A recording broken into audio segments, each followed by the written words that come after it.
ഇത്തവണ ഓണപരീക്ഷയ്ക്ക് നിങ്ങൾക്ക് 30%-ലും കുറവാണ് മാർക്ക് കിട്ടിയിട്ടുള്ളത് എന്നുണ്ടെങ്കിൽ നിങ്ങൾക്ക് വേണ്ടിയിട്ടുള്ള പഠന പിന്തുണ ക്ലാസ് സെപ്റ്റംബർ 13 മുതൽ 29 വരെ ആയിരിക്കും നടക്കുന്നുണ്ടായിരിക്കുക.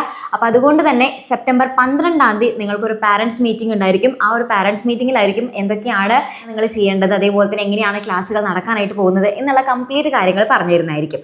പിന്നെ കുറേ പേർക്ക് ഡൗട്ടുള്ള ഒരു കാര്യമാണ് ഈ ഒരു 30%-ലും കുറവാണ് മാർക്ക് എന്നുണ്ടെങ്കിൽ റീടെസ്റ്റ് ഉണ്ടാവുമോ എന്നുള്ളത്. അപ്പോൾ ഇതുവരെ നമുക്ക് അതിനെക്കുറിച്ചുള്ള കൺഫർമേഷൻസ് ഒന്നും തന്നെ കിട്ടിയിട്ടില്ല, ഒരു അപ്ഡേറ്റ്സും കിട്ടിയിട്ടില്ല. അപ്പോൾ ഈ റീടെസ്റ്റ് ഇനി ഉണ്ടോ ഇല്ലയോ എന്നുള്ള കാര്യം നിങ്ങൾക്ക് ഈ ക്ലാസ്സുകളിൽ തന്നെ പറഞ്ഞു തരുന്നതായിരിക്കും, അതായത് സ്കൂളിൽ നിന്ന് തന്നെ അറിയിച്ചു തരുന്നതായിരിക്കും.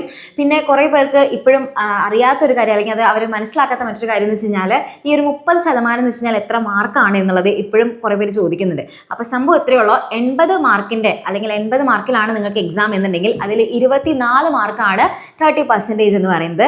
അതേപോലെ തന്നെ 40 മാർക്കിൻ്റെ എക്സാം ആണെന്നുണ്ടെങ്കിൽ അതിൽ 12 മാർക്കാണ് 30% എന്ന് പറയുന്നത്. അപ്പോൾ ഈ ഒരു മാർക്കിലും കുറവാണ് നിങ്ങളുടെ മാർക്ക് എന്നുള്ളത് നിങ്ങൾ നന്നായിട്ട് നോക്കി നോക്കുക. അപ്പോൾ അങ്ങനെയാണെന്നുണ്ടെങ്കിൽ നിങ്ങൾക്കുള്ള ക്ലാസ്സുകൾ ഉടനെ തന്നെ ആരംഭിക്കുന്നതായിരിക്കും. ഇതേപോലുള്ള അപ്ഡേറ്റ്സ് നിങ്ങൾക്ക് യൂസ്ഫുൾ ആണ്, ഇനിയും ഇതേപോലത്തെ അപ്ഡേറ്റ്സുകൾ വേണം എന്നുണ്ടെങ്കിൽ നിങ്ങൾ എന്ത് ചെയ്യാൻ മറക്കാതെ കമൻറ്റ് ബോക്സിൽ കമൻറ്റ് ചെയ്യാം.